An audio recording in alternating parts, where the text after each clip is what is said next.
गीता किसी विशेष व्यक्ति, किसी जाति, वर्ग, पंथ, देश काल या किसी रूढ़िग्रस्त संप्रदाय का ग्रंथ नहीं है, बल्कि ये सार्वलौकिक तथा सार्वकालिक धर्मशास्त्र है। ये प्रत्येक देश, प्रत्येक जाति, प्रत्येक आयु के, प्रत्येक स्त्री पुरुष के लिए, सबके लिए है। सचमुच गीता संपूर्ण मानव जाति का धर्मशास्त्र है और कितने गौरव की बात है कि गीता आपका धर्मशास्त्र है।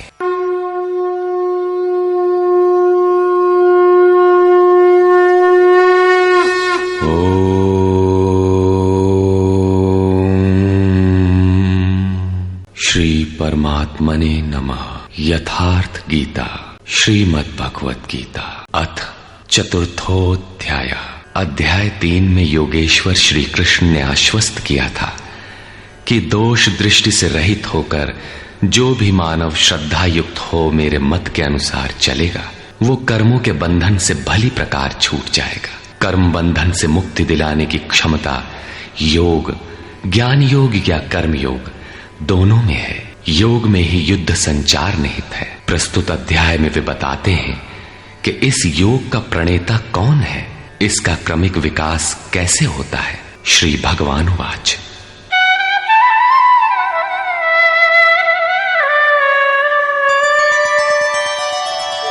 इमं विवस्वते योगं प्रोक्तवान् अहमव्ययम् विवस्वान् मनवे प्राह मनुरिक्ष्वाकवे ब्रवीत्।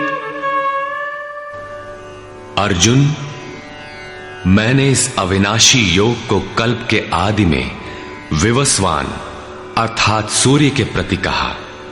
विवस्वान ने मनु से और मनु ने इक्ष्वाकु से कहा। किसने कहा? मैंने। श्री कृष्ण कौन थे?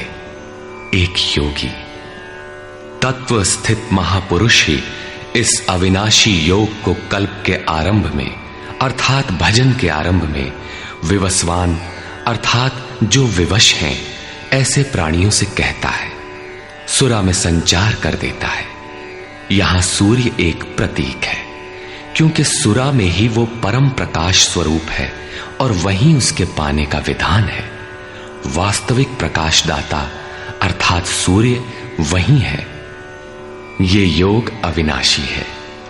योगेश्वर श्री कृष्ण ने कहा था कि इसमें आरंभ का नाश नहीं होता। इस योग का आरंभ भर कर दें तो ये पूर्णत्व दिलाकर ही शांत होता है। शरीर का कल्प औषधियों द्वारा होता है, किंतु आत्मा का भजन से होता है। भजन का आरंभ ही आत्मकल्प का आदि है। ये साधन भजन भी किसी महापुरुष की ही देन है। मोह निशा में अचेत आदिम मानव, जिसमें भजन का कोई संस्कार नहीं है, योग के विषय में जिसने कभी सोचा तक नहीं, ऐसा मनुष्य किसी महापुरुष को देखता है तो उनके दर्शन मात्र से, उनकी वाणी से, टूटी फूटी सेवा और सानिध्य से योग के संस्कार उसमें संचारित हो जाते हैं। गोस्वामी तुलसीदास जी इसी को कहते हैं, जे चितिये प्रभु जिन्ह प्रभु हेरे, ते सब भये परम पद जोगु। योगेश्वर श्री कृष्ण कहते हैं कि ये योग मैंने आरंभ में सूर्य से कहा। चक्षोः सूर्यो अजायत। महापुरुष के दृष्टि निक्षेप मात्र से योग के संस्कार सुरा में प्रसारित हो जाते हैं। स्वयं प्रकाश स्ववश परमेश्वर का निवास सबके हृदय में है। सुरा अर्थात श्वास के निरोध से ही उसकी प्राप्ति का विधान है। सुरा में संस्कारों का सृजन ही सूर्य के प्रति कहना है। समय आने पर यह संस्कार मन में स्फुरित होगा। यही सूर्य का मन से कहना है। मन में स्फुरित होने पर महापुरुष के उस वाक्य के प्रति इच्छा जागृत हो जाएगी। यदि मन में कोई बात है तो उसे पाने की इच्छा अवश्य होगी। यही मनु का इक्ष्वाकु से कहना है। लालसा होगी कि वो नियत कर्म करें जो अविनाशी है, जो कर्म बंधन से मोक्ष दिलाता है। ऐसा है तो किया जाए, और आराधना गति पकड़ लेती है। गति पकड़कर ये योग कहां पहुंचाता है, इस पर कहते हैं, एवं परंपरा प्राप्तम् इमं राजर्षयो विदुः सकाले नेह महता योगो नष्टः परन्तप।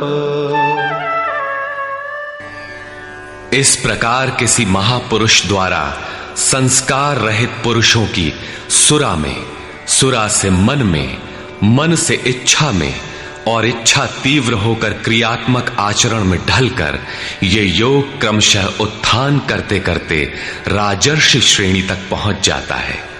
उस अवस्था में जाकर विदित होता है। इस स्तर के साधक में रिद्धियों सिद्धियों का संचार होता है। वो योग इस महत्वपूर्ण काल में इसी लोक अर्थात शरीर में प्रायः नष्ट हो जाता है। इस सीमा रेखा को कैसे पार किया जाए? क्या इस विशेष स्थल पर पहुंचकर सभी नष्ट हो जाते हैं?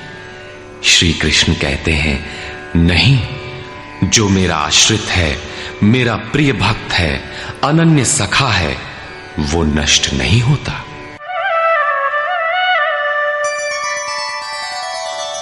स एवायं मया तेद्य योगः प्रोक्तः पुरातनः भक्तोऽसि मे सखा चेति रहस्यं ह्येतदुत्तमम्। वो ही ये पुरातन योग अब मैंने तेरे लिए वर्णन किया है, क्योंकि तू मेरा भक्त और सखा है, और ये योग उत्तम रहस्यपूर्ण है। अर्जुन क्षत्रिय श्रेणी का साधक था, राजर्षि की अवस्था वाला था, जहां रिद्धियों सिद्धियों के थपेड़े में साधक नष्ट हो जाता है। इस काल में भी योग कल्याण की मुद्रा में ही है, किंतु प्रायः साधक यहां पहुंचकर लड़खड़ा जाते हैं। ऐसा अविनाशी किंतु रहस्यमय योग श्री कृष्ण ने अर्जुन से कहा, क्योंकि नष्ट होने की अवस्था में अर्जुन था ही। क्यों कहा? इसलिए कि तू मेरा भक्त है, अनन्य भाव से मेरे आश्रित है, प्रिय है, सखा है। जिस परमात्मा की हमें चाह है, वो सद्गुरु परमात्मा आत्मा से अभिन्न होकर जब निर्देशन देने लगे, तभी वास्तविक भजन आरंभ होता है।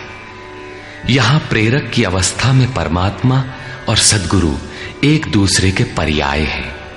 जिस सतह पर हम खड़े हैं, उसी स्तर पर जब स्वयं प्रभु हृदय में उतर आए, रोकथाम करने लगे, डगमगाने पर संभालें, तभी मन वश में हो पाता है। मन बस होई तबही जब प्रेरक प्रभु बरजे। जब तक इष्ट देव रथी होकर आत्मा से अभिन्न होकर प्रेरक के रूप में खड़े नहीं हो जाते, तब तक सही मात्रा में इस पथ में प्रवेश ही नहीं होता। वो साधक प्रत्याशी अवश्य है, लेकिन भजन उसके पास कहां? पूज्य गुरुदेव भगवान कहा करते थे, हो हम कई बार नष्ट होते होते बच गए, भगवान ने ही बचा लिया। भगवान ने ऐसे समझाया, ये कहा। हमने पूछा, महाराज जी, क्या भगवान भी बोलते हैं, बातचीत करते हैं? बोले, हां, हो, भगवान ऐसे बतियावत हैं जैसे हम तुम बतियाई, घंटों बतियाई और क्रम न टूटे। हमें उदासी हुई और आश्चर्य भी कि भगवान कैसे बोलते होंगे, ये तो बड़ी नई बात है। कुछ देर बाद महाराज जी बोले, काहे घबराता है, तो हूं से बतियाई हैं। अक्षरशः सत्य था उनका कथन, और यही सख्य भाव है। सखा की तरह वे निराकरण करते रहें, तभी इस नष्ट होने वाली स्थिति से साधक पार हो पाता है।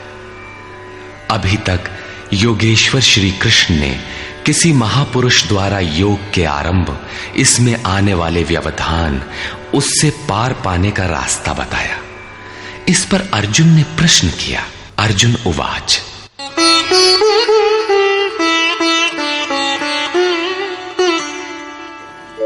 अपरं भवतो जन्म परं जन्म विवस्वतः कथमेतद्विजानीयाम् त्वमादौ प्रोक्तवानिति। भगवान, आपका जन्म तो अपरम अब हुआ है और मेरे अंदर सुरा का संचार बहुत पुराना है, तो मैं कैसे मान लूं कि इस योग को भजन के आदि में आपने ही कहा था। इस पर योगेश्वर श्री कृष्ण महाराज बोले, श्री भगवानुवाच।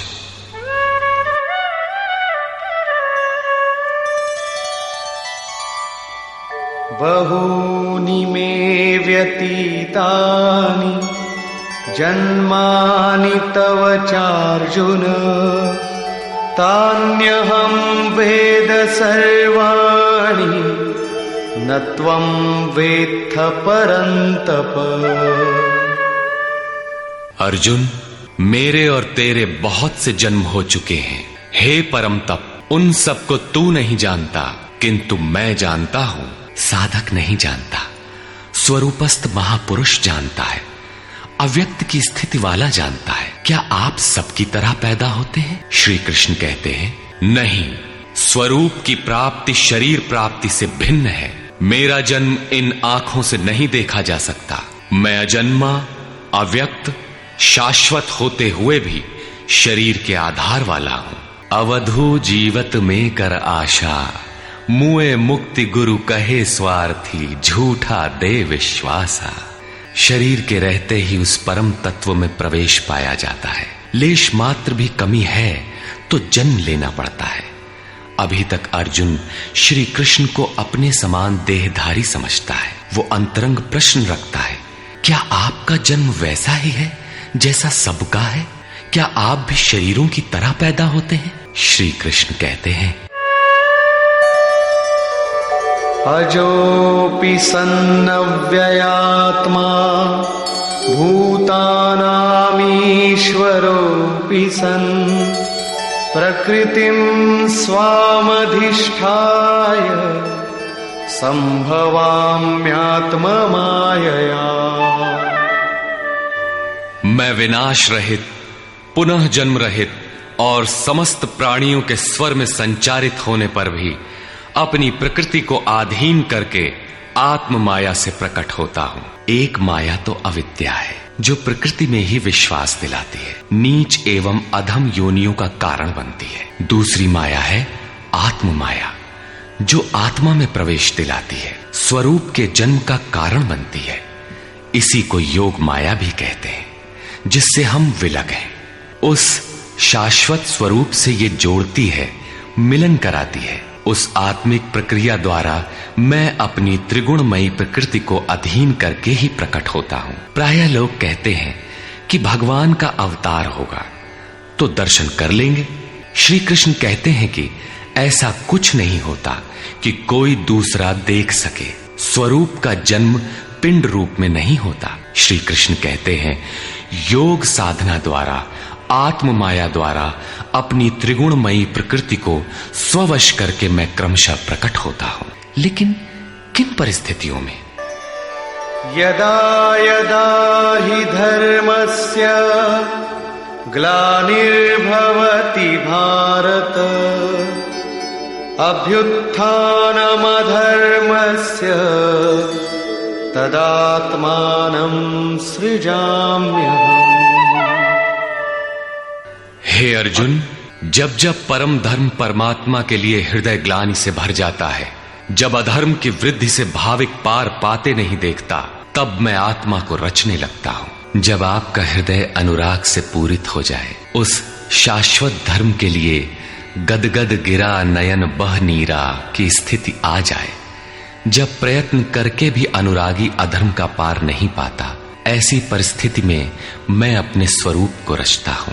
अर्थात भगवान का आविर्भाव केवल अनुरागी के लिए है और ये अवतार किसी भाग्यवान साधक के अंतराल में होता है। आप प्रकट होकर करते क्या हैं?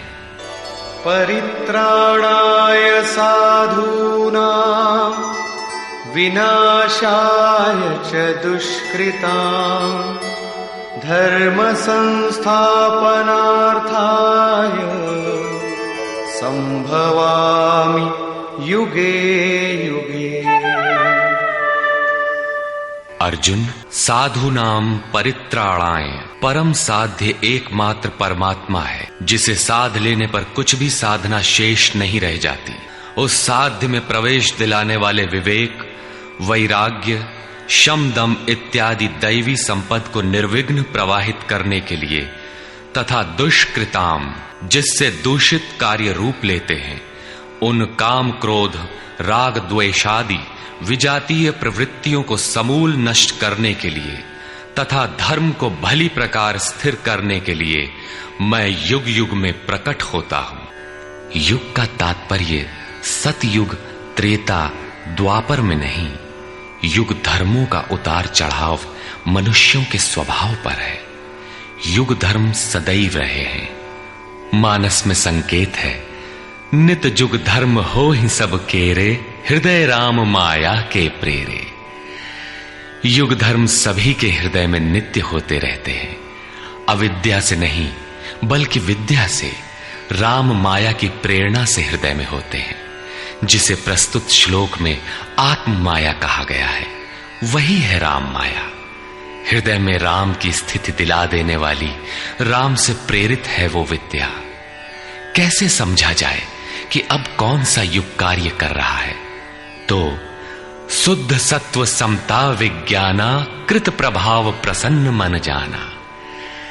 जब हृदय में शुद्ध सत्व गुण ही कार्यरत हो, राजस तथा तामस दोनों गुण शांत हो जाएं, विषमताएं समाप्त हो गई हों, जिसका किसी से द्वेष न हो, विज्ञान हो अर्थात इष्ट से निर्देशन लेने और उस पर टिकने की क्षमता हो, मन में प्रसन्नता का पूर्ण संचार हो, जब ऐसी योग्यता आ जाए तो सतयुग में प्रवेश मिल गया।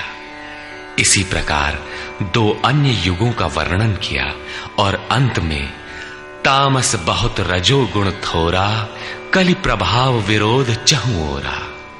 तामस गुण भरपूर हो, किंचित राजसी गुण भी उसमें हो, चारों ओर वैर और विरोध हो, तो ऐसा व्यक्ति कलियुगीन है।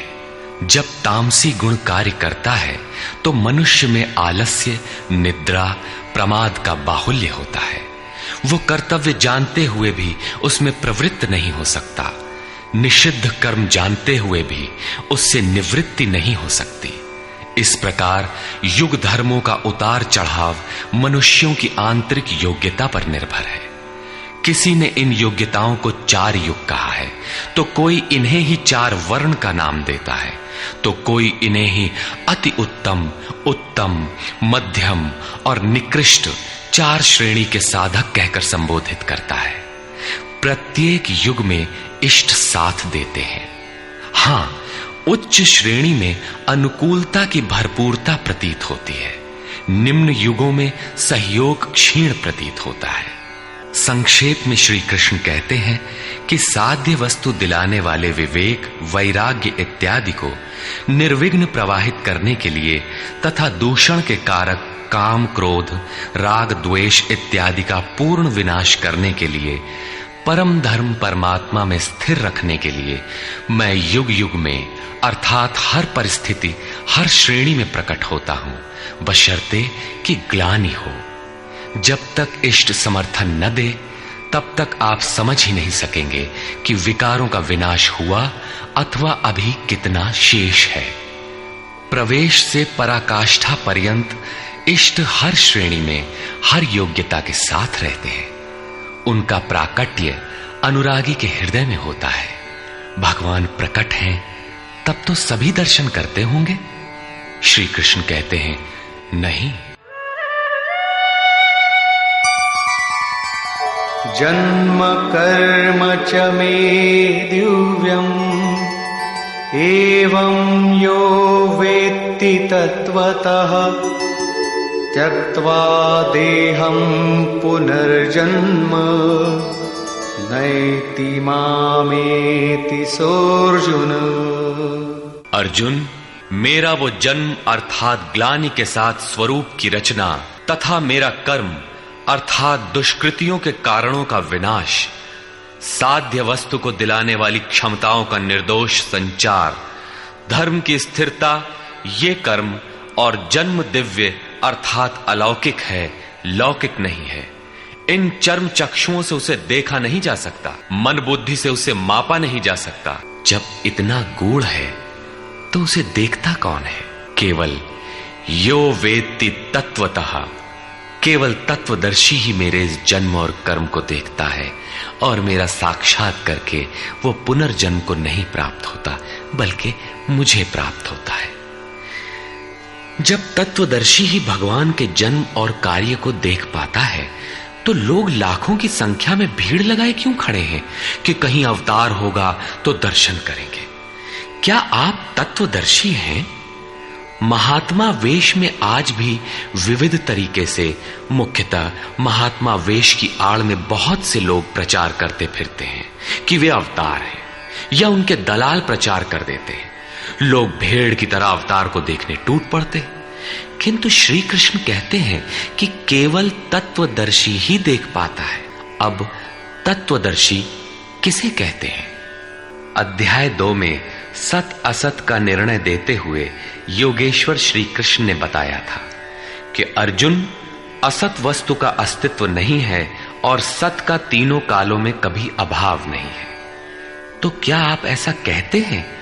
बताया उन्होंने, नहीं, तत्वदर्शियों ने इसे देखा, न किसी भाषाविद ने देखा, न किसी समृद्धिशाली ने देखा। यहां पुनः बल देते हैं कि मेरा आविर्भाव तो होता है लेकिन उसे तत्वदर्शी ही देख पाता है। तत्वदर्शी एक प्रश्न है।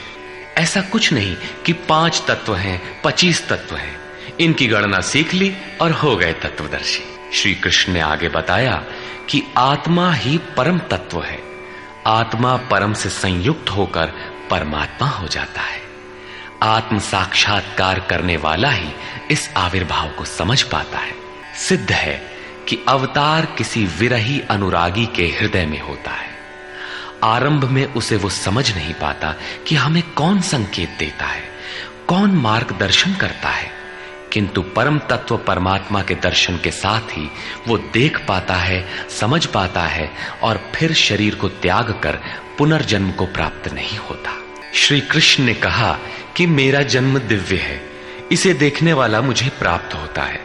तो लोगों ने उनकी मूर्ति बना ली, पूजा करने लगे, आकाश में कहीं उनके निवास की कल्पना कर ली। ऐसा कुछ नहीं है। उन महापुरुषों का आशय केवल इतना था कि यदि आप निर्धारित कर्म करें तो पाएंगे कि आप भी दिव्य हैं। आप जो हो सकते हैं वो मैं हो गया हूं। मैं आपकी संभावना हूं, आपका ही भविष्य हूं। अपने भीतर आप जिस दिन ऐसी पूर्णता पा लेंगे तो आप भी वही होंगे जो श्री कृष्ण है। जो श्री कृष्ण का स्वरूप है वही आपका भी हो सकता है। अवतार कहीं बाहर नहीं होता। हां, यदि अनुराग पूरित हृदय हो तो आपके भीतर भी अवतार की अनुभूति संभव है। वे आपको प्रोत्साहित करते हैं कि बहुत से लोग इस मार्ग पर चलकर मेरे स्वरूप को प्राप्त कर चुके हैं। वीतराग भय क्रोधा मन्मया मामुपाश्रिताः बहवो ज्ञान तपसा पूता मद्भावमागता।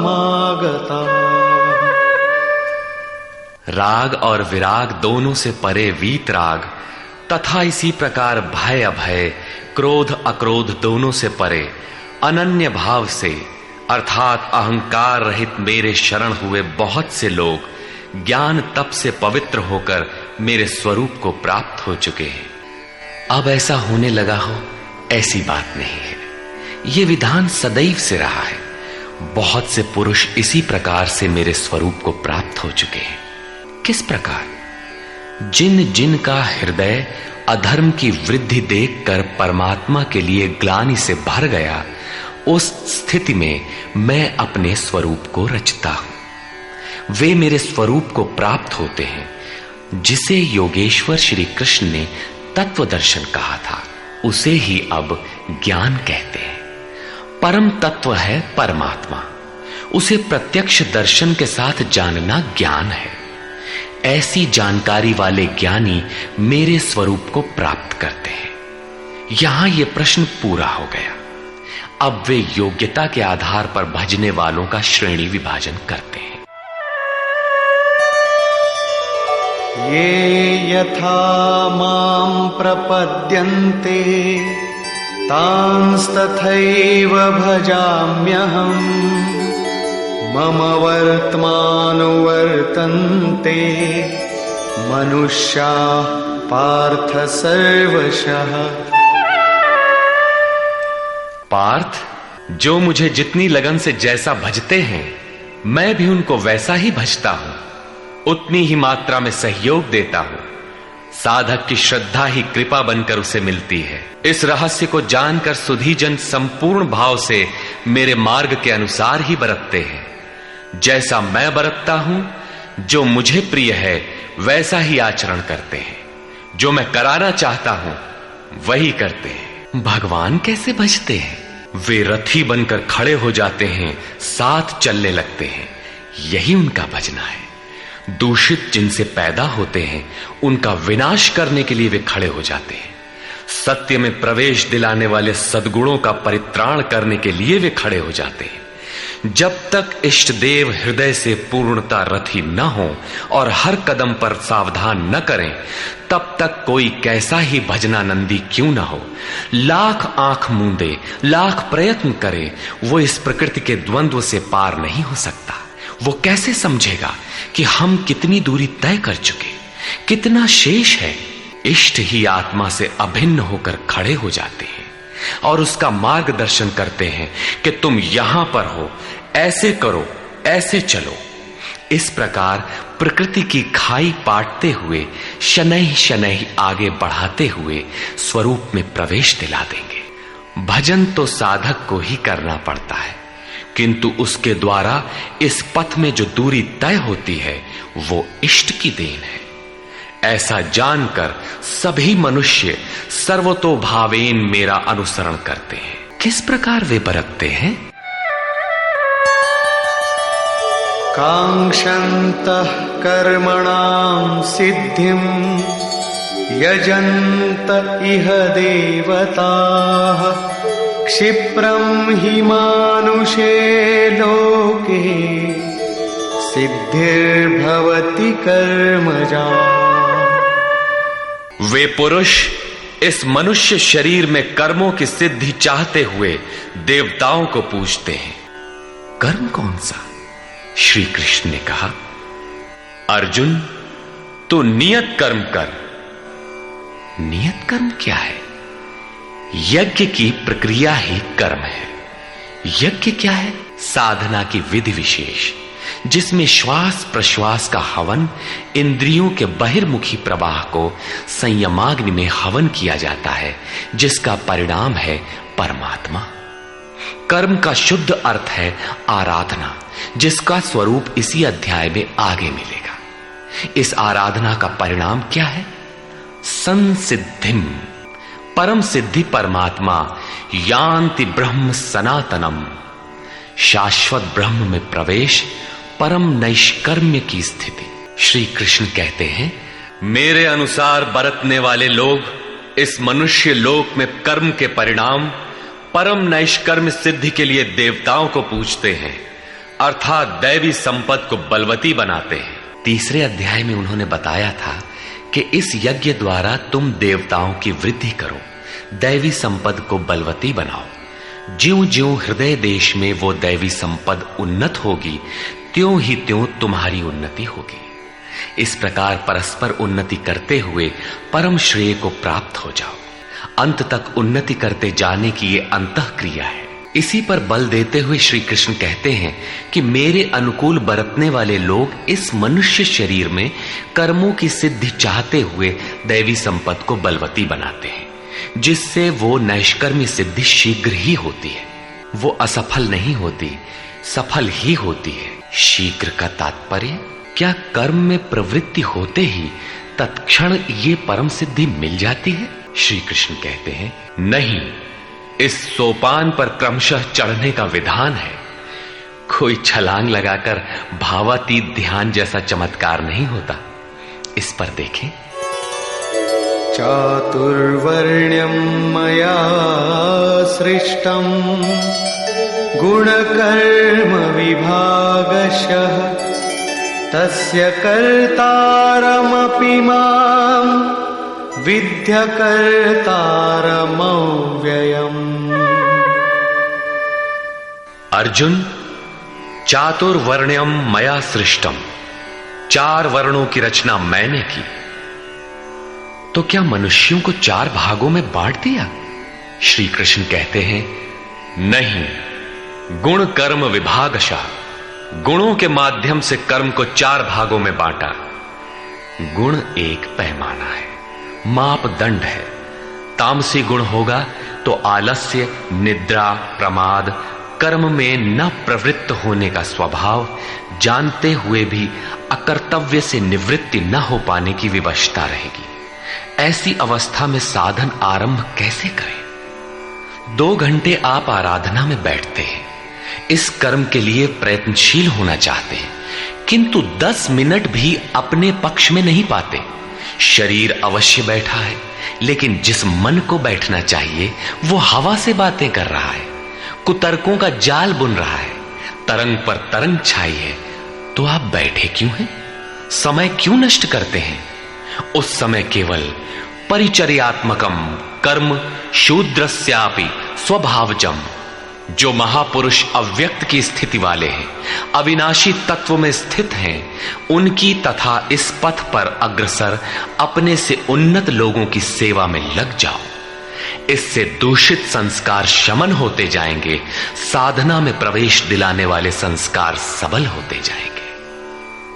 क्रमशः तामसी गुण न्यून होने पर राजसी गुणों की प्रधानता तथा सात्विक गुण के स्वल्प संचार के साथ साधक की क्षमता वैश्य श्रेणी की हो जाती है। उस समय वही साधक इंद्रिय संयम, आत्मिक संपत्ति का संग्रह स्वभावतः करने लगेगा। कर्म करते करते उसी साधक में सात्विक गुणों का बाहुल्य हो जाएगा, राजसी गुण कम रह जाएंगे, तामसी गुण शांत रहेंगे। उस समय वही साधक क्षत्रिय श्रेणी में प्रवेश पालेगा। शौर्य, कर्म में प्रवृत्त रहने की क्षमता, पीछे न हटने का स्वभाव, सब भावों पर स्वामी भाव, प्रकृति के तीनों गुणों को काटने की क्षमता उसके स्वभाव में ढल जाएगी। वही कर्म और सूक्ष्म होने पर मात्र सात्विक गुण कार्यरत रह जाने पर मन का शमन, इंद्रियों का दमन, एकाग्रता, सरलता, ध्यान, समाधि, ईश्वरीय निर्देश, आस्तिकता इत्यादि ब्रह्म में प्रवेश दिलाने वाली स्वाभाविक क्षमता के साथ वही साधक ब्राह्मण श्रेणी का कहा जाता है। ये ब्राह्मण श्रेणी के कर्म की निम्नतम सीमा है। जब वही साधक ब्रह्म में स्थित हो जाता है, उस अंतिम सीमा में वो स्वयं में न ब्राह्मण रहता है, न क्षत्रिय, न वैश्य, न शूद्र, किंतु दूसरों के मार्गदर्शन हेतु वही ब्राह्मण है। कर्म एक ही है, नियत कर्म आराधना। अवस्था भेद से इसी कर्म को ऊंची नीची 4 सीढ़ियों में बांटा। किसने बांटा? किसी योगेश्वर ने बांटा, अव्यक्त स्थिति वाले महापुरुष ने बांटा। उसके कर्ता मुझ अविनाशी को अकर्ता ही जान। क्यों?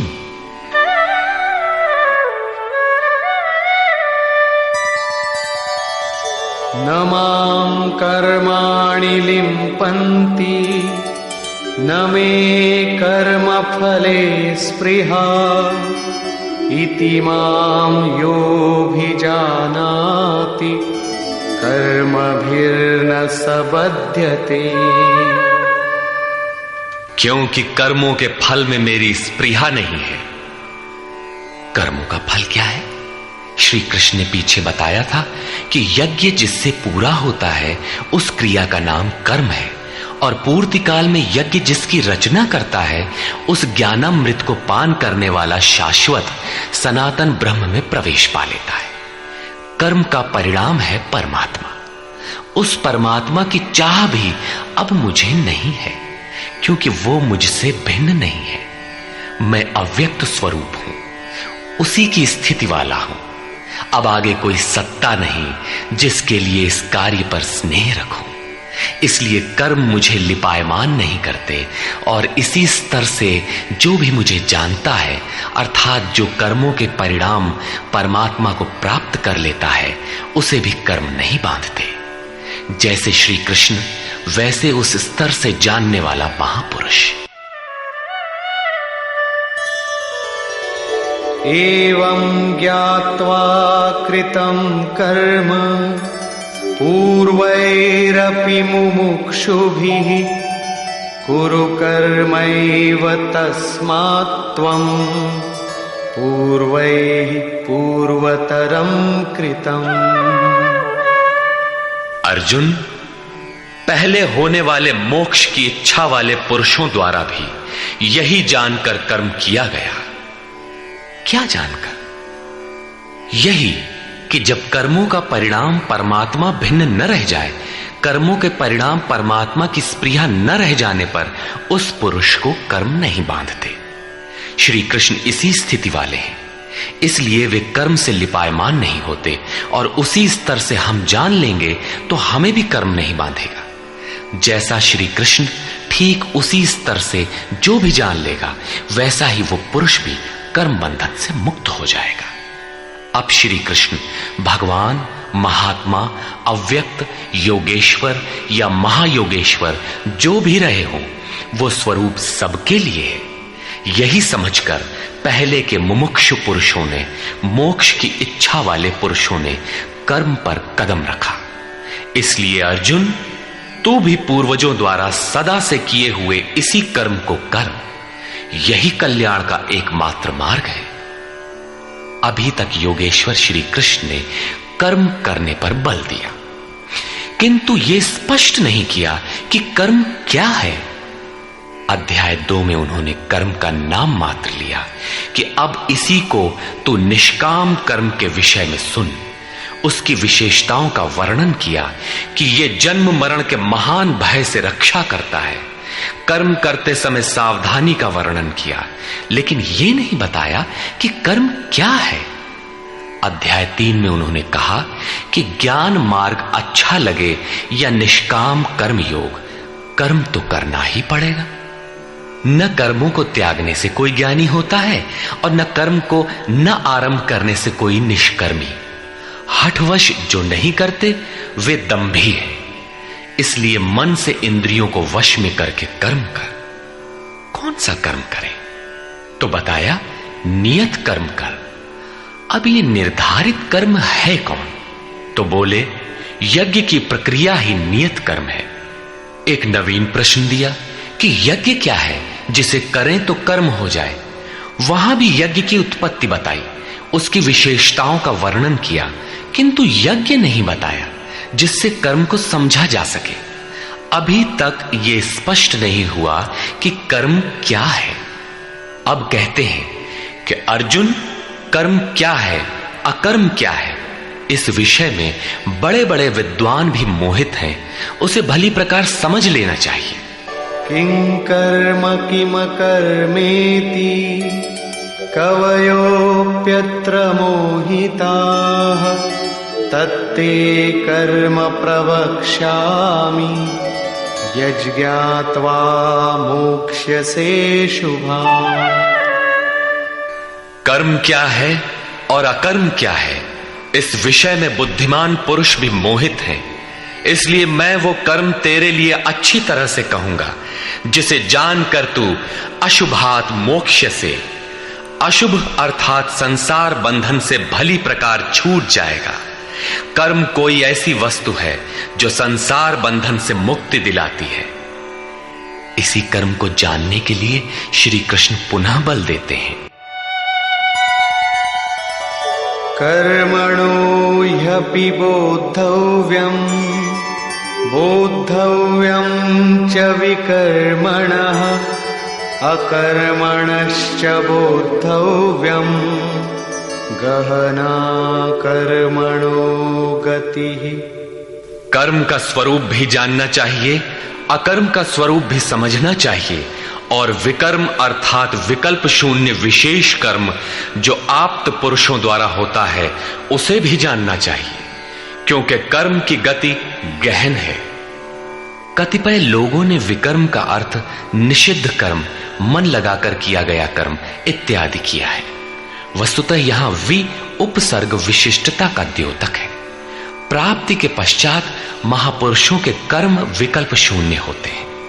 आत्मस्थित, आत्मतृप्त, आत्मकाम महापुरुषों को न तो कर्म करने से कोई लाभ है और न छोड़ने से कोई हानि ही है। फिर भी वे पीछे वालों के हित के लिए कर्म करते हैं। ऐसा कर्म विकल्प शून्य है, विशुद्ध है, और यही कर्म विकर्म कहलाता है।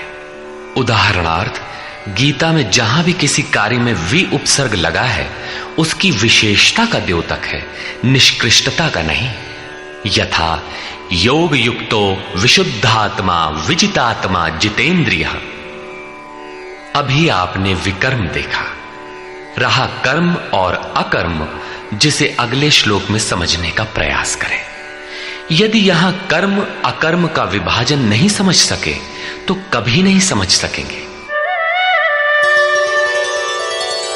कर्मण्यकर्म यः पश्येत् अकर्मणि च कर्म यः स बुद्धिमान् मनुष्येषु स युक्तः कृत्स्न कर्म कृत्।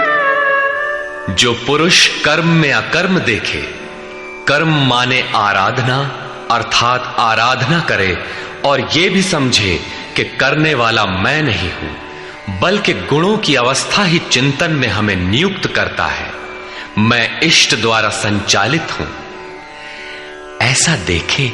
और जब इस प्रकार अकर्म देखने की क्षमता आ जाए और धारावाहिक रूप से कर्म होता रहे, तभी समझना चाहिए कि कर्म सही दिशा में हो रहा है।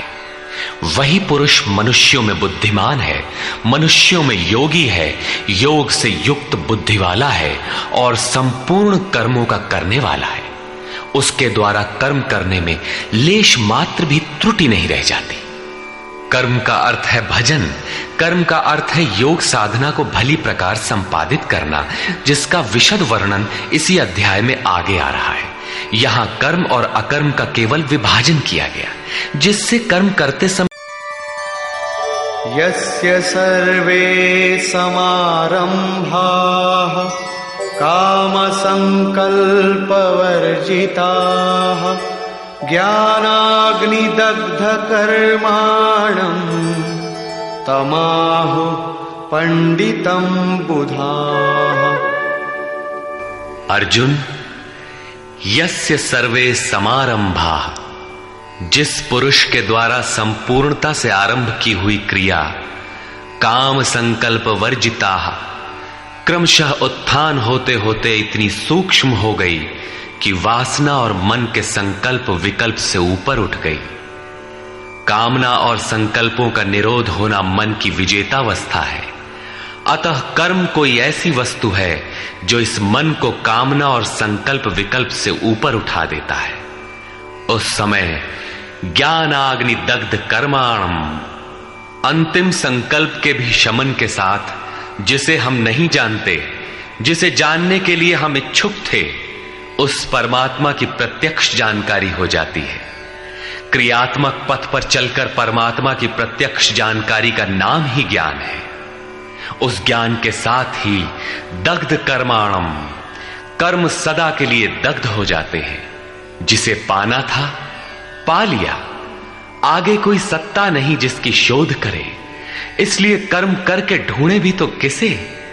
उस जानकारी के साथ कर्म की आवश्यकता समाप्त हो जाती है। ऐसी स्थिति वालों को ही बोध स्वरूप महापुरुषों ने पंडित कहकर संबोधित किया है। उनकी जानकारी पूर्ण है। ऐसी स्थिति वाला महापुरुष करता क्या है, रहता कैसे है, उसकी रहनी पर प्रकाश डालते हैं। त्यक्त्वा कर्मफलासङ्गम् नित्यतृप्तो निराश्रयः कर्मण्यभिप्रवृत्तोऽपि नैव किंचित करोति सः। अर्जुन, वह पुरुष सांसारिक आश्रय से रहित होकर नित्य वस्तु परमात्मा में ही तृप्त रहकर कर्मों के फल परमात्मा की आसक्ति को भी त्याग कर कर्म में अच्छी प्रकार बरतता हुआ भी कुछ नहीं करता। निराशीर्यत चित्तात्मा त्यक्त सर्व परिग्रहः शारीरं केवलं कर्म कुर्वन्नाप्नोति किल्बिषम्। जिसने अंतःकरण और शरीर को जीत लिया है, भोगों की संपूर्ण सामग्री जिसने त्याग दी है, ऐसे आशा रहित पुरुष का शरीर केवल कर्म करता दिखाई भर पड़ता है। वस्तुतः वो करता धरता कुछ नहीं, इसलिए पाप को प्राप्त नहीं होता। वो पूर्णत्व को प्राप्त है, इसलिए आवागमन को प्राप्त नहीं होता।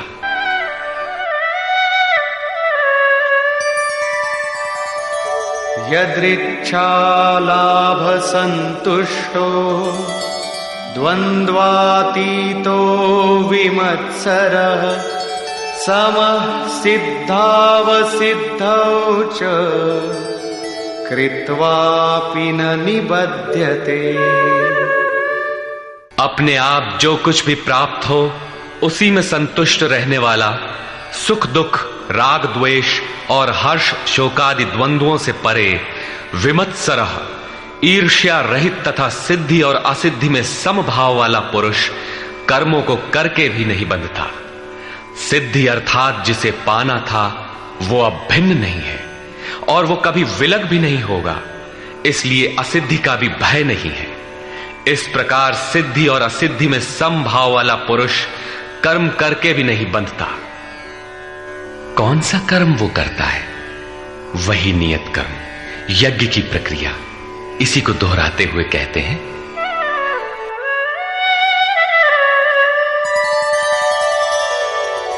गतसंगस्य मुक्तस्य ज्ञानावस्थितचेतसः यज्ञायाचरतः कर्म समग्रं प्रविलीयते। अर्जुन, यज्ञायाचरतः कर्म, यज्ञ का आचरण ही कर्म है और साक्षात्कार का नाम ही ज्ञान है। इस यज्ञ का आचरण करके साक्षात्कार के साथ ज्ञान में स्थित संग दोष और आसक्ति से रहित मुक्त पुरुष के संपूर्ण कर्म भली प्रकार विलीन हो जाते हैं। वे कर्म कोई परिणाम उत्पन्न नहीं कर पाते, क्योंकि कर्मों का फल परमात्मा उनसे भिन्न नहीं रह गया। अब फल में कौन सा फल लगेगा? इसलिए उन मुक्त पुरुषों को अपने लिए कर्म करने की आवश्यकता समाप्त हो जाती है। फिर भी लोक संग्रह के लिए वे कर्म करते ही हैं और करते हुए भी वे इन कर्मों से लिप्त नहीं होते। जब करते हैं तो लिप्त क्यों नहीं होते? इस पर कहते हैं, ब्रह्मार्पणं ब्रह्महविः ब्रह्माग्नौ ब्रह्मणाहुतं ब्रह्मैव तेन गन्तव्यं ब्रह्म कर्म समाधिना। ऐसे मुक्त पुरुष का समर्पण ब्रह्म है, हवि ब्रह्म है, अग्नि भी ब्रह्म ही है। अर्थात ब्रह्म रूप अग्नि में ब्रह्म रूपी कर्ता द्वारा जो हवन किया जाता है वो भी ब्रह्म है। ब्रह्म कर्म समाधिना, जिसके कर्म ब्रह्म का स्पर्श करके समाधिस्थ हो चुके हैं, उसमें विलय हो चुके हैं, ऐसे महापुरुष के लिए जो प्राप्त होने योग्य है वो भी ब्रह्म ही है। वो कर्ता धर्ता कुछ नहीं, केवल लोक संग्रह के लिए कर्म में बरतता है। ये तो प्राप्ति वाले महापुरुष के लक्षण हैं, किंतु कर्म में प्रवेश लेने वाले प्रारंभिक साधक कौन सा यज्ञ करते हैं? अब यहां उसी यज्ञ को स्पष्ट करते हैं।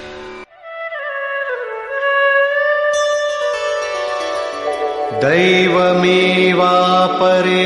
यज्ञम् योगिनः पर्युपासते ब्रह्माग्नावपरे यज्ञम् यज्ञेनैवोपजुह्वति। गत श्लोक में योगेश्वर श्री कृष्ण ने परमात्म स्थित महापुरुषों के यज्ञ का निरूपण किया, किंतु दूसरे योगी जो अभी उस तत्व में स्थित नहीं हुए हैं, क्रिया में प्रवेश करने वाले हैं, वे आरंभ कहां से करें? इस पर कहते हैं कि दूसरे योगी लोग दैवम यज्ञम अर्थात दैवी संपद को अपने हृदय में बलवती बनाते हैं, जिसके लिए ब्रह्मा का निर्देश था कि इस यज्ञ द्वारा तुम लोग देवताओं की उन्नति करो। ज्यों-ज्यों हृदय देश में दैवी संपद अर्जित होगी, वही तुम्हारी प्रगति होगी और क्रमशः परस्पर उन्नति करके परम श्रेय को प्राप्त करो। दैवी संपद को हृदय देश में बलवती बनाना प्रवेशिका श्रेणी के योगियों का यज्ञ है। वो दैवी संपद अध्याय 16 के आरंभिक 3 श्लोकों में वर्णित है, जो हैं तो सब में केवल महत्वपूर्ण कर्तव्य समझकर उनकी जागृति करें, उनमें लगे। इन्हीं को इंगित करते हुए योगेश्वर ने कहा कि अर्जुन, तू शोक मत कर, क्योंकि तू दैवी संपद को प्राप्त हुआ है। तू मुझ में निवास करेगा, मेरे ही शाश्वत स्वरूप को प्राप्त करेगा, क्योंकि ये दैवी संपद परम कल्याण के लिए ही है। और इसके विपरीत आसुरी संपद नीच और अधम योनियों का कारण है।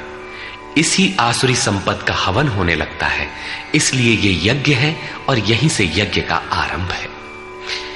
दूसरे योगी ब्रह्माग्नौ पर ब्रह्म परमात्म रूप अग्नि में यज्ञ के द्वारा ही यज्ञ का अनुष्ठान करते हैं। श्री कृष्ण ने आगे बताया कि इस शरीर में अधियज्ञ मैं हूं।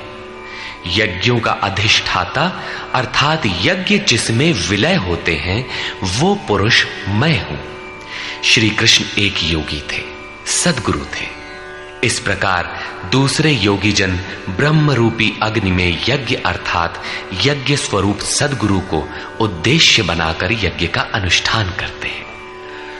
सारांशतः सद्गुरु के स्वरूप का ध्यान करते हैं। श्रोत्रादीनीन्द्रियाण्यन्ये संयमाग्निषु जुह्वति शब्दादीन् विषयानन्य इंद्रियाग्निषु जुह्वति।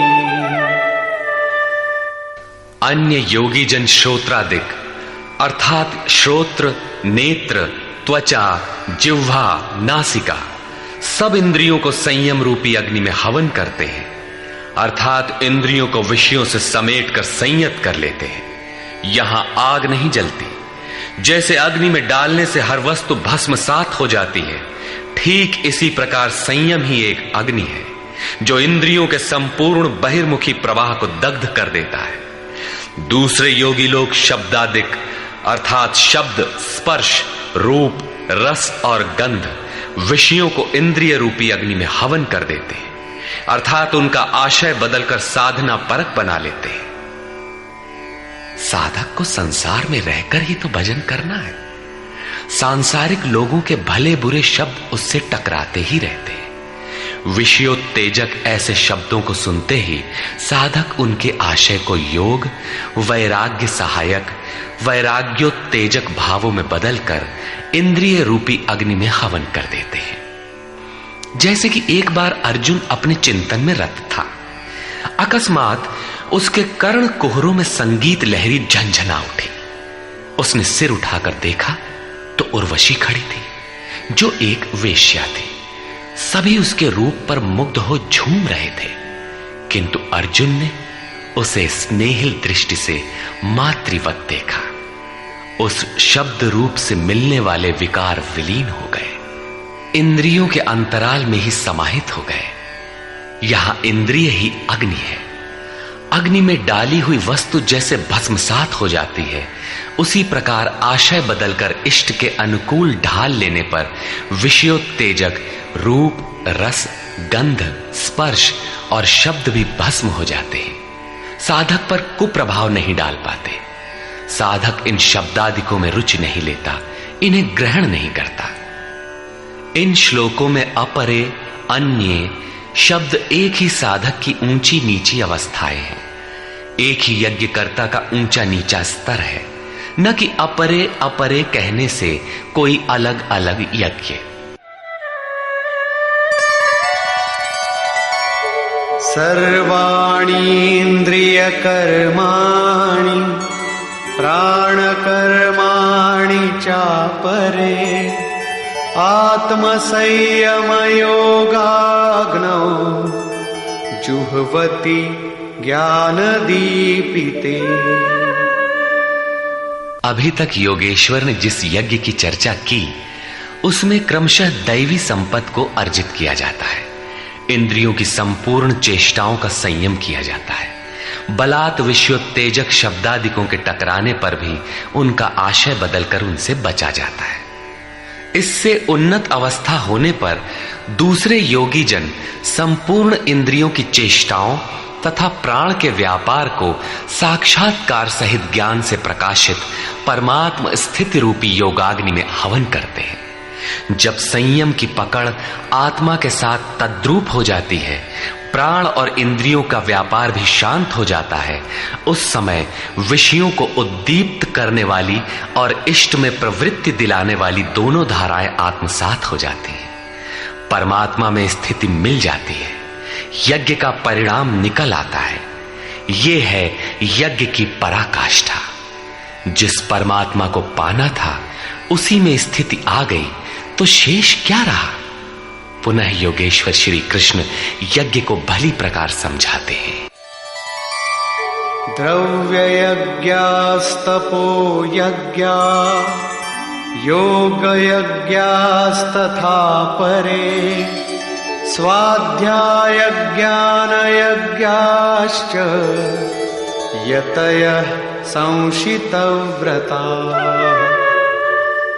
अनेक लोग द्रव्य यज्ञ करते हैं, अर्थात आत्मपथ में महापुरुषों की सेवा में पत्र पुष्प अर्पण करते हैं। वे समर्पण के साथ महापुरुषों की सेवा में द्रव्य लगाते हैं। श्री कृष्ण आगे कहते हैं कि भक्ति भाव से पत्र पुष्प फल जल जो कुछ भी मुझे देता है उसे मैं खाता हूं और उसका परम कल्याण सृजन करने वाला होता हूं। यह भी यज्ञ ही है। हर आत्मा की सेवा करना, भूले हुए को आत्मपथ पर लाना द्रव्य यज्ञ है, क्योंकि प्राकृतिक संस्कारों को जलाने में समर्थ हैं। इसी प्रकार कई पुरुष तपोयज्ञ स्वधर्म पालन में इंद्रियों को तपाते हैं, अर्थात स्वभाव से उत्पन्न क्षमता के अनुसार यज्ञ की निम्न और उन्नत अवस्थाओं के बीच तपते हैं।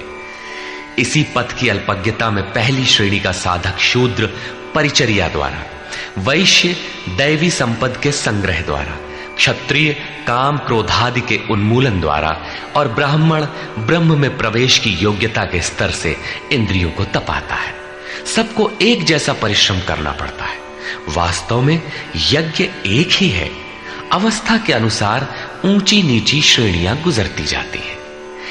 पूज्य महाराज जी कहते थे, मन सहित इंद्रियों और शरीर को लक्ष्य के अनुरूप तपाना ही तप कहलाता है। ये लक्ष्य से दूर भागेंगे, इन्हें समेट कर उधर ही लगाओ।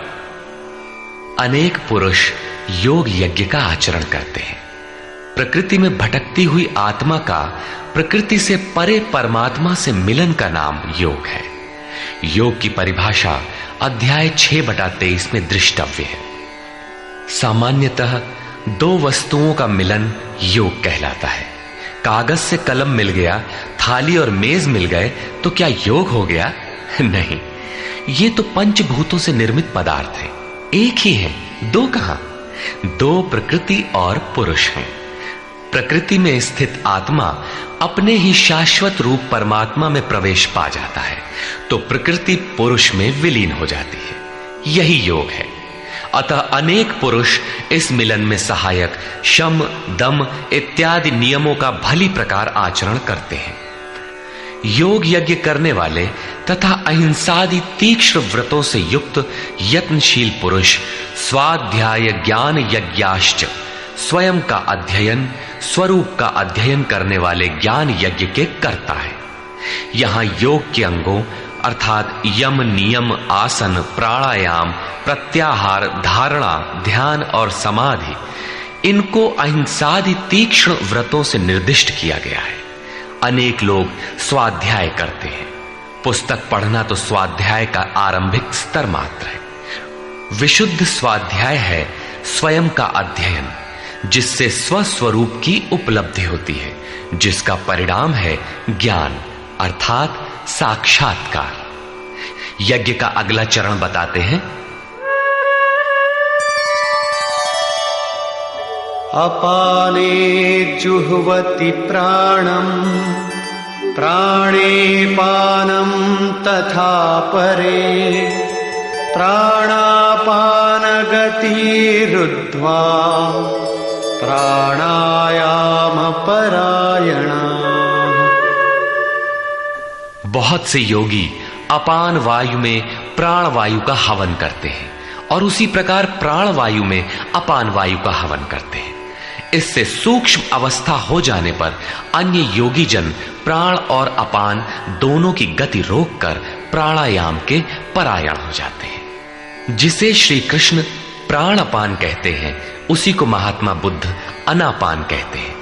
इसी को उन्होंने श्वास प्रश्वास भी कहा है। प्राण वो श्वास है जिसे आप भीतर खींचते हैं और अपान वो श्वास है जिसे आप बाहर छोड़ते हैं। योगियों की अनुभूति है कि आप श्वास के साथ बाह्य वायुमंडल के संकल्प भी ग्रहण करते हैं और प्रश्वास में इसी प्रकार आंतरिक भले बुरे चिंतन की लहर फेंकते रहते हैं। बाह्य किसी संकल्प का ग्रहण न करना प्राण का हवन है तथा भीतर संकल्पों को न उठने देना अपान का हवन है। न भीतर से किसी संकल्प का स्फुरण हो और न ही बाह्य दुनिया में चलने वाले चिंतन अंदर क्षोभ उत्पन्न कर पाए। इस प्रकार प्राण और अपान दोनों की गति सम हो जाने पर प्राणों का याम अर्थात निरोध हो जाता है। यही प्राणायाम है। ये मन की विजितावस्था है। प्राणों का रुकना और मन का रुकना एक ही बात है। प्रत्येक महापुरुष ने इस प्रकरण को लिया है। वेदों में इसका उल्लेख है। चत्वारि वाक पारमिता पदानि। इसी को पूज्य महाराज जी कहा करते थे। हो, एक ही नाम को 4 श्रेणियों से जपा जाता है। बैखरी, मध्यमा, पश्यंती और परा। बैखरी उसे कहते हैं जो व्यक्त हो जाए। नाम का इस प्रकार उच्चारण हो कि आप सुने और बाहर कोई बैठा हो तो उसे भी सुनाई पड़े। मध्यमा अर्थात मध्यम स्वर में जप, जिसे केवल आप ही सुने, बगल में बैठा हुआ व्यक्ति भी उस उच्चारण को सुन न सके। ये उच्चारण कंठ से होता है। धीरे धीरे नाम की धुन बन जाती है, डोर लग जाती है। साधना और सूक्ष्म हो जाने पर पश्यंती अर्थात नाम देखने की अवस्था आ जाती है। फिर नाम को जपा नहीं जाता, यही नाम श्वास में ढल जाता है। मन को दृष्टा बनाकर खड़ा कर दें, देखते बर रहें कि सांस कहती क्या है, सांस आती है कब, बाहर निकलती है कब, कहती है क्या। महापुरुषों का कहना है कि ये सांस नाम के सिवाय और कुछ कहती ही नहीं। साधक नाम का जप नहीं करता, केवल उससे उठने वाली धुन को सुनता है, सांस को देखता भर है, इसलिए इसे पश्यंती कहते हैं। पश्यंती में मन को दृष्टा के रूप में खड़ा करना पड़ता है, किंतु साधन और उन्नत हो जाने पर सुनना भी नहीं पड़ता। एक बार सुरत लगा भर दे, स्वतः सुनाई देगा। जपय न जपावे अपने से आवे, न स्वयं जपो न मन को सुनने के लिए बाध्य करो, और जप चलता रहे। इसी का नाम है अजपा। ऐसा नहीं कि जप प्रारंभ ही न करें और आ गई अजपा। यदि किसी ने जप नहीं प्रारंभ किया तो अजपा नाम की कोई वस्तु भी उसके पास नहीं होगी। अजपा का अर्थ है हम न जपें किंतु जाप हमारा साथ न छोड़े। एक बार सूरत का कांटा लगा भर दें तो जप प्रवाहित हो जाए और अनवरत चलता रहे। इस स्वाभाविक जप का नाम है अजपा और यही है परावाणी का जप। यह प्रकृति से परे तत्व परमात्मा में प्रवेश दिलाती है। इसके आगे वाणी में कोई परिवर्तन नहीं है। परम का दिग्दर्शन करा के उसी में विलीन हो जाती है, इसलिए इसे परा कहते हैं। मन श्वास के साथ जुड़ा है। जब श्वास पर दृष्टि है, श्वास में नाम ढल चुका है, भीतर से न तो किसी संकल्प का उत्थान है और न बाह्य वायुमंडल के संकल्प भीतर प्रवेश कर पाते हैं। यही मन पर विजय की अवस्था है। इसी के साथ यज्ञ का परिणाम निकल आता है। अपरे नियताहाराः प्राणान् प्राणेषु जुह्वति सर्वेप्येते यज्ञविदो यज्ञक्षपितकल्मषाः। दूसरे नियमित आहार करने वाले प्राण को प्राणों में ही हवन करते हैं। पूज्य महाराज जी कहा करते थे कि योगी का आहार दृढ़, आसन दृढ़ और निद्रा दृढ़ होनी चाहिए। आहार विहार पर नियंत्रण बहुत आवश्यक है। ऐसे अनेक योगी प्राण को प्राण में ही हवन कर देते हैं, अर्थात श्वास लेने पर ही ध्यान केंद्रित रखते हैं, प्रश्वास पर ध्यान नहीं देते। सांस आई तो सुना ओम, पुनः सांस आई तो ओम सुनते रहे। इस प्रकार यज्ञों द्वारा नष्ट पाप वाले ये सभी पुरुष यज्ञ के जानकार हैं। इन निर्दिष्ट विधियों में से यदि कहीं से भी करते हैं तो वे सभी यज्ञ के ज्ञाता हैं। अब यज्ञ का परिणाम बताते हैं।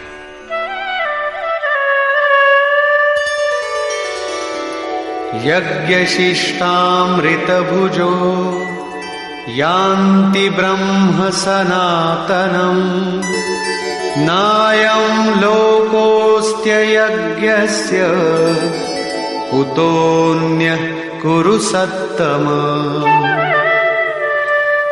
कुरुश्रेष्ठ अर्जुन, यज्ञ शिष्टामृत भुज, यज्ञ जिसकी सृष्टि करता है, जिसे अवशेष छोड़ता है, वो है अमृत। उसकी प्रत्यक्ष जानकारी ज्ञान है। उस ज्ञानामृत को भोगने अर्थात प्राप्त करने वाले योगी जन यान्ति ब्रह्म सनातनम, शाश्वत सनातन पर ब्रह्म को प्राप्त होते हैं। यज्ञ कोई ऐसी वस्तु है जो पूर्ण होते ही सनातन पर ब्रह्म में प्रवेश दिला देती है। यज्ञ न करें तो आपत्ति क्या है? श्री कृष्ण कहते हैं कि यज्ञ रहित पुरुष को पुनः ये मनुष्य लोक अर्थात मानव शरीर भी सुलभ नहीं होता, फिर अन्य लोग कैसे सुखदायी होंगे? उसके लिए तो तिर्यक योनियां सुरक्षित हैं, इससे अधिक कुछ नहीं। अतः यज्ञ करना मनुष्य मात्र के लिए नितांत आवश्यक है।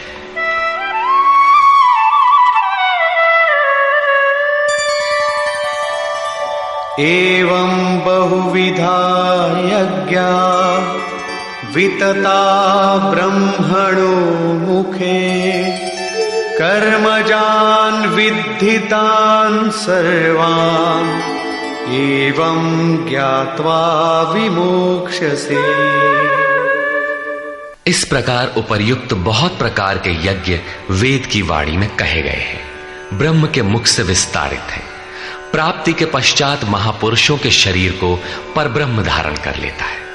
ब्रह्म से अभिन्न अवस्था वाले उन महात्माओं की बुद्धि मात्र यंत्र होती है, उनके द्वारा वो ब्रह्म ही बोलता है। उसकी वाणी में इन यज्ञों का विस्तार किया गया है। इन सब यज्ञों को तू कर्म जान विद्धि, कर्म से उत्पन्न हुआ जान। यही पहले भी कहे आए हैं, यज्ञः कर्म समुद्भवः। उन्हें इस प्रकार क्रियात्मक चलकर जान लेने पर, जैसा अभी बताया था, यज्ञ करके जिनका पाप नष्ट हो चुका हो वही यज्ञ के यथार्थ ज्ञाता है। अतः अर्जुन, तू विमोक्ष्य से संसार बंधन से पूर्णतः छूट जाएगा। यहां योगेश्वर ने कर्म को स्पष्ट कर दिया। वो हरकत कर्म है जिससे उपर्युक्त यज्ञ पूर्ण होते हैं। अब यदि दैवी संपत्ति का अर्जन, सद्गुरु का ध्यान, इंद्रियों का संयम, श्वास का प्रश्वास में हवन, प्रश्वास का श्वास में हवन, प्राण अपान की गति का निरोध खेती करने से होता हो, व्यापार, नौकरी या राजनीति करने से होता हो, तो आप करिए। यज्ञ तो ऐसी क्रिया है जो पूर्ण होते ही तत्क्षण परब्रह्म में प्रवेश दिला देती है। बाह्य किसी भी कार्य से आप तत्क्षण ब्रह्म में प्रवेश पा जाते हो तो कीजिए। वस्तुतः ये सब के सब यज्ञ चिंतन की अंतः क्रियाएं हैं, आराधना का चित्रण है जिससे आराध्य देव विदित होता है। यज्ञ उस आराध्य तक की दूरी तय करने की निर्धारित प्रक्रिया विशेष है। ये यज्ञ श्वास प्रश्वास, प्राणायाम इत्यादि जिस क्रिया से संपन्न होते हैं उस कार्य प्रणाली का नाम कर्म है। कर्म का शुद्ध अर्थ है आराधना, चिंतन। प्रायः लोग कहते हैं कि संसार में कुछ भी किया जाए हो गया कर्म, कामना से रहित होकर कुछ भी करते जाओ हो गया निष्काम कर्मयोग। कोई कहता है कि अधिक लाभ के लिए विदेशी वस्त्र बेचते हैं तो आप सकामी हैं, देश सेवा के लिए स्वदेशी बेचें तो हो गया निष्काम कर्मयोग। निष्ठा पूर्वक नौकरी करें, हानि लाभ की चिंता से मुक्त होकर व्यापार करें, हो गया निष्काम कर्मयोग। जय पराजय की भावना से मुक्त होकर युद्ध करें, चुनाव लड़ें, हो गए निष्कर्मी। मरोगे तो मुक्ति हो जाएगी। वस्तुतः ऐसा कुछ भी नहीं है। योगेश्वर श्री कृष्ण ने स्पष्ट शब्दों में बताया कि इस निष्काम कर्म में निर्धारित क्रिया एक ही है, व्यवसायात्मिका बुद्धि रेकेह कुरुनंदन। अर्जुन, तू निर्धारित कर्म को कर, यज्ञ की प्रक्रिया ही कर्म है। यज्ञ क्या है? श्वास प्रश्वास का हवन, इंद्रियों का संयम, यज्ञ स्वरूप महापुरुष का ध्यान, प्राणायाम, प्राणों का निरोध। ये यज्ञ जिससे होने लगे उस क्रिया का नाम कर्म है। संपूर्ण गीता में एक भी श्लोक ऐसा नहीं है जो सांसारिक कार्य व्यापारों का समर्थन करता हो। प्रायः यज्ञ का नाम आने पर लोग बाहर एक यज्ञ वेदी बनाकर तिल जौ लेकर स्वाहा बोलते हुए हवन प्रारंभ कर देते हैं। ये एक धोखा है।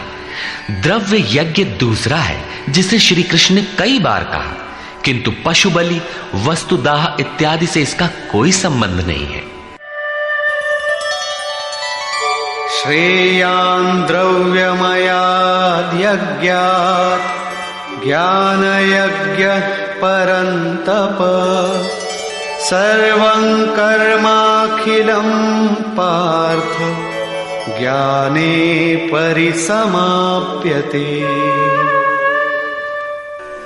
अर्जुन, सांसारिक द्रव्यों से सिद्ध होने वाले यज्ञ की अपेक्षा ज्ञान यज्ञ, जिसका परिणाम ज्ञान अर्थात साक्षात्कार है, यज्ञ जिसकी सृष्टि करता है, उस अमृत तत्व की जानकारी का नाम ज्ञान है।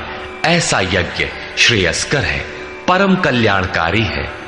हे पार्थ, संपूर्ण कर्म ज्ञान में शेष हो जाते हैं, परिसमाप्यते, भली प्रकार समाहित हो जाते हैं। ज्ञान यज्ञ की पराकाष्ठा है। उसके पश्चात कर्म किए जाने से न कोई लाभ है और न छोड़ देने से उस महापुरुष की कोई क्षति ही होती है। इस प्रकार भौतिक द्रव्यों से होने वाले यज्ञ भी यज्ञ है, किंतु उस यज्ञ की तुलना में जिसका परिणाम साक्षात्कार है, उस ज्ञान यज्ञ की अपेक्षा अत्यंत अल्प है। आप करोड़ का हवन करें, सैकड़ों यज्ञ वेदी बना लें, सतपथ पर द्रव्य लगावें, साधु संत महापुरुषों की सेवा में द्रव्य लगावें, किंतु इस ज्ञान यज्ञ की अपेक्षा अल्प है। वस्तुतः यज्ञ श्वास प्रश्वास का है, इंद्रियों के संयम का है, मन के निरोध का है, जैसा श्री कृष्ण अभी बता आए। इस यज्ञ को प्राप्त कहां किया जाए, उसकी विधि कहां से सीखें? यथा तद्विद्धि प्रणिपातेन परिप्रश्नेन सेवया उपदेक्षन्ति ते ज्ञानम् ज्ञानिनस्तत्त्वदर्शिनः। इसलिए अर्जुन, तू तत्वदर्शी महापुरुष के पास जाकर भली प्रकार प्रणत होकर, अर्थात दंडवत प्रणाम करके, अहंकार त्याग कर, शरण होकर, भली प्रकार सेवा करके, निष्कपट भाव से प्रश्न करके तो उस ज्ञान को जान। वे तत्व को जानने वाले ज्ञानी जन तेरे लिए उस ज्ञान का उपदेश करेंगे, साधना पथ पर चलाएंगे। समर्पित भाव से सेवा करने के उपरांत ही इस ज्ञान को सीखने की क्षमता आती है। तत्वदर्शी महापुरुष परम तत्व परमात्मा का प्रत्यक्ष दिग्दर्शन करने वाले हैं। वे यज्ञ की विधि विशेष के ज्ञाता हैं और वही आपको भी सिखाएंगे। यदि अन्य यज्ञ होता तो ज्ञानी तत्वदर्शी की क्या आवश्यकता थी? स्वयं भगवान के सामने ही तो अर्जुन खड़ा था। भगवान उसे तत्वदर्शी के पास क्यों भेजते हैं? वस्तुतः श्री कृष्ण एक योगी थे। उनका आशय है कि आज तो अनुरागी अर्जुन मेरे समक्ष उपस्थित है, भविष्य में अनुरागियों को कहीं भ्रम न हो जाए कि श्री कृष्ण तो चले गए, अब किसकी शरण जाएं। इसलिए उन्होंने स्पष्ट किया कि तत्वदर्शी के पास जाओ, वे ज्ञानी जन तुझे उपदेश देंगे और यज्ञात्वा न पुनर्मोहम् एवं यास्यसि पांडव येन भूतान्यशेषेण द्रक्ष्यस्यात्मन्यथो मयि। उस ज्ञान को उनके द्वारा समझकर तू इस प्रकार फिर कभी मोह को प्राप्त नहीं होगा। उनसे दी गई जानकारी के द्वारा उस पर चलते हुए तू अपनी आत्मा के अंतर्गत संपूर्ण भूतों को देखेगा, अर्थात सभी प्राणियों में इसी आत्मा का प्रसार देखेगा। जब सर्वत्र एक ही आत्मा के प्रसार को देखने की क्षमता आ जाएगी, उसके पश्चात तू मुझ में प्रवेश करेगा। अतः उस परमात्मा को पाने का साधन तत्व स्थित महापुरुष के द्वारा है। ज्ञान के संबंध में, धर्म और शाश्वत सत्य के संबंध में श्री कृष्ण के अनुसार किसी तत्वदर्शी से ही पूछने का विधान है।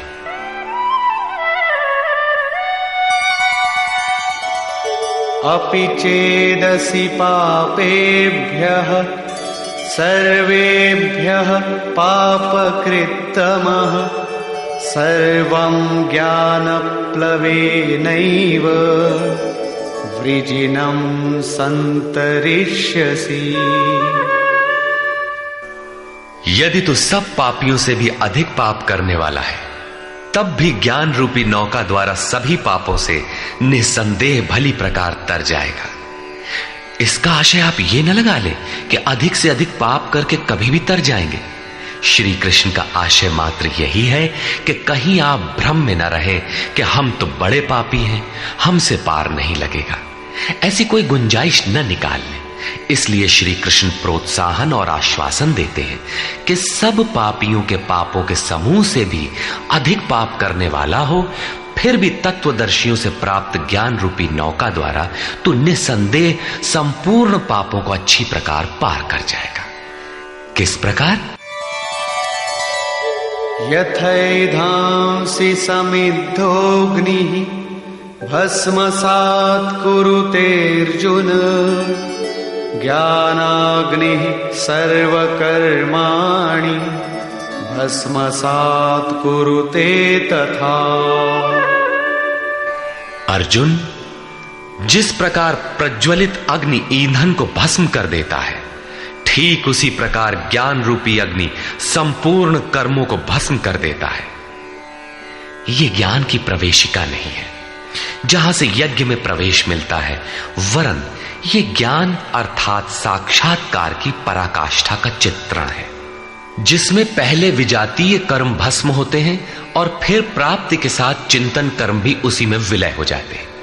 जिसे पाना था पा लिया, अब आगे चिंतन कर किसे ढूंढे? ऐसा साक्षात्कार वाला ज्ञानी संपूर्ण शुभाशुभ कर्मों का अंत कर लेगा। वो साक्षात्कार होगा कहां? बाहर होगा अथवा भीतर? इस पर कहते हैं,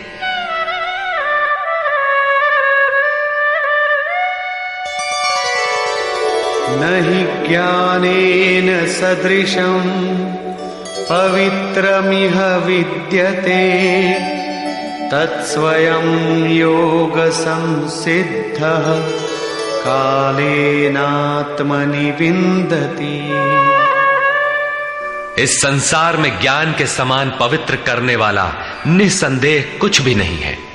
उस ज्ञान अर्थात साक्षात्कार को तू स्वयं, दूसरा नहीं, योग की परिपक्व अवस्था में, आरंभ में नहीं, अपनी आत्मा के अंतर्गत हृदय देश में ही अनुभव करेगा, बाहर नहीं। इस ज्ञान के लिए कौन सी योग्यताएं अपेक्षित हैं? योगेश्वर के ही शब्दों में, श्रद्धावान् लभते ज्ञानम् तत्परः संयतेन्द्रियः ज्ञानं लब्ध्वा परां शान्तिम् अचिरेणाधिगच्छति।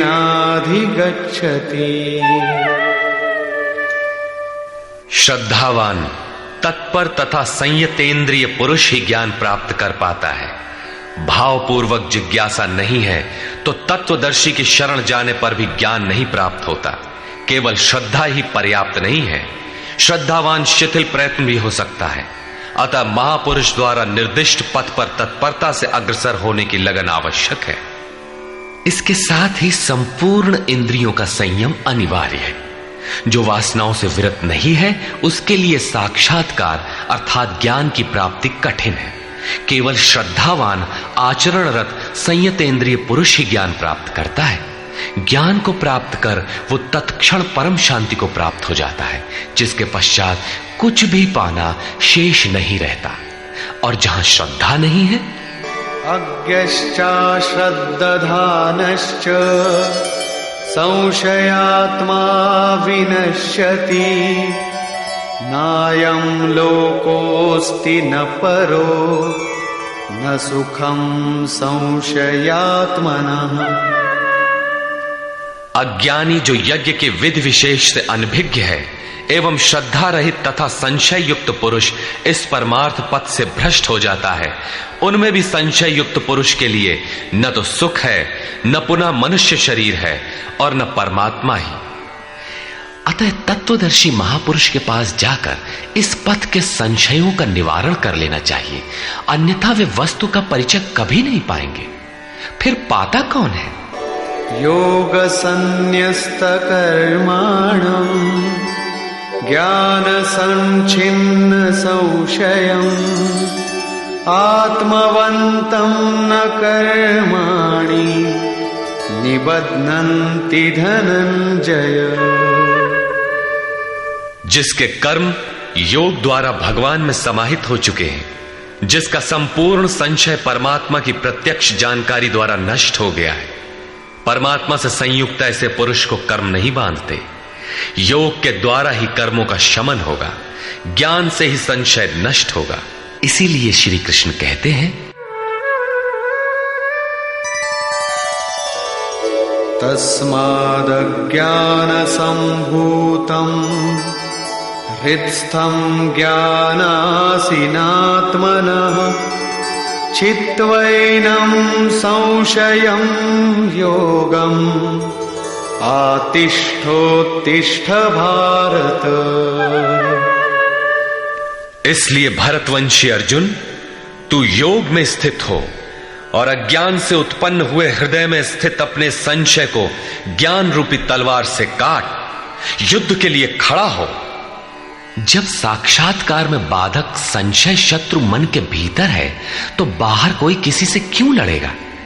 वस्तुतः जब आप चिंतन पथ पर अग्रसर होते हैं तब संशय से उत्पन्न बाह्य प्रवृत्तियां बाधा के रूप में स्वाभाविक है। ये शत्रु के रूप में भयंकर आक्रमण करती है। संयम के साथ यज्ञ की विधि विशेष का आचरण करते हुए इन विकारों का पार पाना ही युद्ध है, जिसका परिणाम परम शांति है। यही अंतिम विजय है, जिसके पीछे हार नहीं है। निष्कर्ष, इस अध्याय के आरंभ में योगेश्वर श्री कृष्ण ने कहा कि इस योग को आरंभ में मैंने सूर्य के प्रति कहा, सूर्य ने मनु से और मनु ने इक्ष्वाकु के प्रति कहा और उनसे राजर्षियों ने जाना।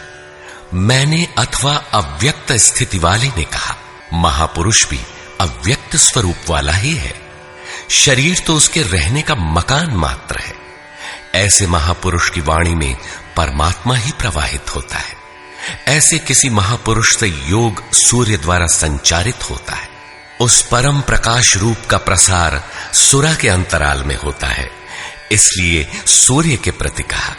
श्वास में संचारित होकर वे संस्कार रूप में आ गए।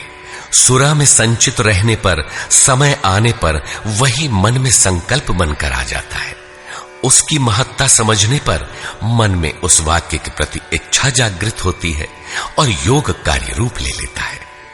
क्रमशः उत्थान करते करते यह योग रिद्धियों सिद्धियों की राजर्षित्व श्रेणी तक पहुंचने पर नष्ट होने की स्थिति में जा पहुंचता है। किंतु जो प्रिय भक्त हैं, अनन्य सखा हैं, उसे महापुरुष ही संभाल लेते हैं। अर्जुन के प्रश्न करने पर कि आपका जन्म तो अब हुआ है, योगेश्वर श्री कृष्ण ने बताया, अव्यक्त, अविनाशी, अजन्मा और संपूर्ण भूतों में प्रवाहित होने पर भी आत्म माया योग प्रक्रिया द्वारा अपनी त्रिगुणमयी प्रकृति को वश में करके मैं प्रकट होता हूं। प्रकट होकर करते क्या है? साध्य वस्तुओं को परित्राण देने तथा जिनसे दूषित उत्पन्न होते हैं उनका विनाश करने के लिए, परम धर्म परमात्मा को स्थिर करने के लिए मैं आरंभ से पूर्ति पर्यंत पैदा होता हूं।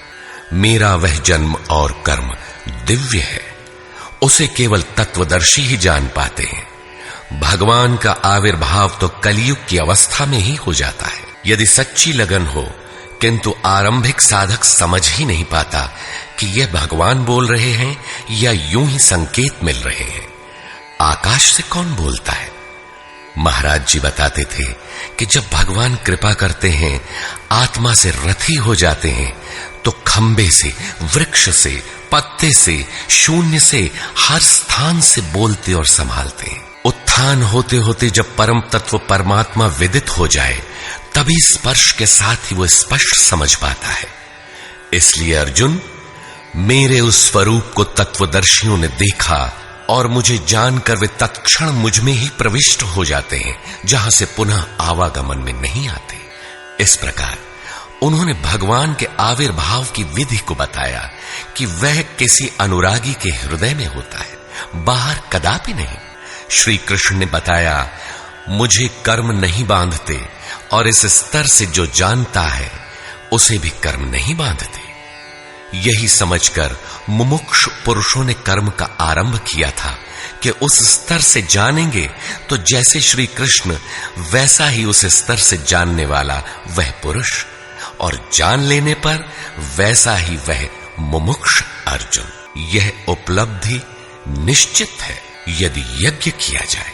यज्ञ का स्वरूप बताया, यज्ञ का परिणाम परम तत्व, परम शांति बताया। इस ज्ञान को पाया कहां जाए? इस पर किसी तत्वदर्शी के पास जाने और उन्हें विधियों से पेश आने को कहा, जिससे वे महापुरुष अनुकूल हो जाए। योगेश्वर ने स्पष्ट किया कि वह ज्ञान तू स्वयं आचरण करके पाएगा, दूसरे के आचरण से तुझे नहीं मिलेगा। वह भी योग की सिद्धि के काल में प्राप्त होगा, प्रारंभ में नहीं। वह ज्ञान अर्थात साक्षात्कार हृदय देश में होगा, बाहर नहीं। श्रद्धालु, तत्पर, संयतेंद्रिय एवं संशय रहित पुरुष ही इसे प्राप्त करता है। अतः हृदय में स्थित अपने संशय को वैराग्य की तलवार से काट। यह हृदय देश की लड़ाई है। बाह्य युद्ध से गीतोक्त युद्ध का कोई प्रयोजन नहीं है। इस अध्याय में योगेश्वर श्री कृष्ण ने मुख्य रूप से यज्ञ का स्वरूप स्पष्ट किया और बताया कि यज्ञ जिससे पूरा होता है उसे करने अर्थात कार्य प्रणाली का नाम कर्म है। कर्म को भली प्रकार इसी अध्याय में स्पष्ट किया। अतः ओम तत्सदिति श्रीमद् भगवद गीता सूपनिषत्सु ब्रह्म विद्यायाम योग शास्त्रे श्री कृष्णा अर्जुन संवादे यज्ञ कर्म स्पष्टीकरण नाम चतुर्थो अध्याय। इस प्रकार स्वामी अड़गड़ानंद कृत श्रीमद् भगवद गीता के भाष्य यथार्थ गीता का चौथा अध्याय पूर्ण होता है।